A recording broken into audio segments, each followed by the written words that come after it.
Yeah, yeah, that sounds not a bubbler. Oh, it's a bubbler, not the kind you're thinking. But compost tea, that's what we bubble in today. I got 3 airlines hooked up to it, one big pump, and then I have a 950 gallon an hour pump circulating in there as well. But that should be, that's a lot of air getting pushed through there.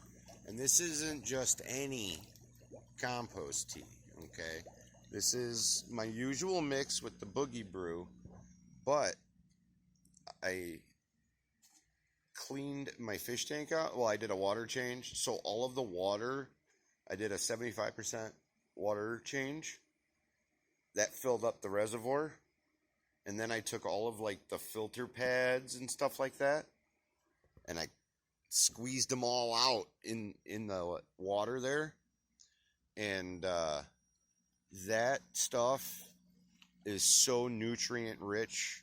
It's not even funny. It's like, uh, well, I mean, it's all that nutrients from the fish, you know. So it's the fish poop and all the broken down material and stuff like that. And then my usual compost tea, I added one little ingredient to that, and let me show you that one. It's probably one of the most important ones in the mix.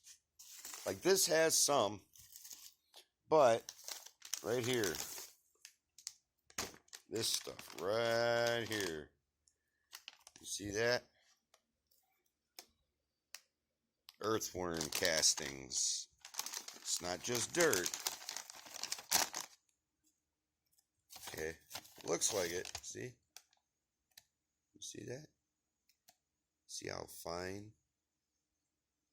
Okay. That's from vermicompost. So there's a farm, a vermicompost farm, that raises red worms. And what they do is they collect all of the castings, and the castings are the red worm poop. And this is the Boogie Brew here. Okay. That's the Boogie Brew. But the important thing about the or the red worm castings, or those were from earthworms, um, is the microbial activity you get from them. See, that's the key, is that biological aspect of it.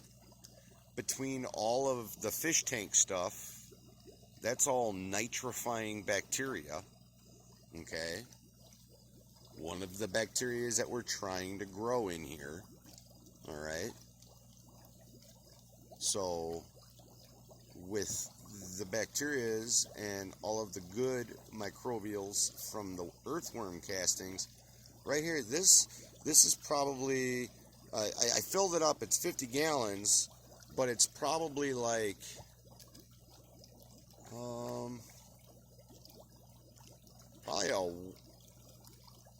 probably a 1-to-2 ratio right now, if I had to break it down, because it's for the compost tea. I made enough for about 30 gallons, and this is 50, so it's about a 1-to-2 ratio, give or take. It's not quite 1-to-1, say 1-to-2. So when I get out to the garden, I have another barrel, and what I'll do is I'll dilute that to a 1-to-5 ratio. It takes 150 gallons, 170 gallons total to do the entire garden. So this I should be able to break down into 3 applications, which would be like 3 sections, each 50 gallons roughly. So that's what I'm shooting for. But now's the time, everything's flowering, everything's fruiting, it's time for a compost tea application. So we're going to do that tomorrow morning. I'm going to let this brew. I got a screened cover that I'm going to put on top, and we're going to let this brew overnight. And then tomorrow morning, I'm going to go ahead and head out to the field and start spraying. So, till the next episode, everyone, happy farming. Later, y'all.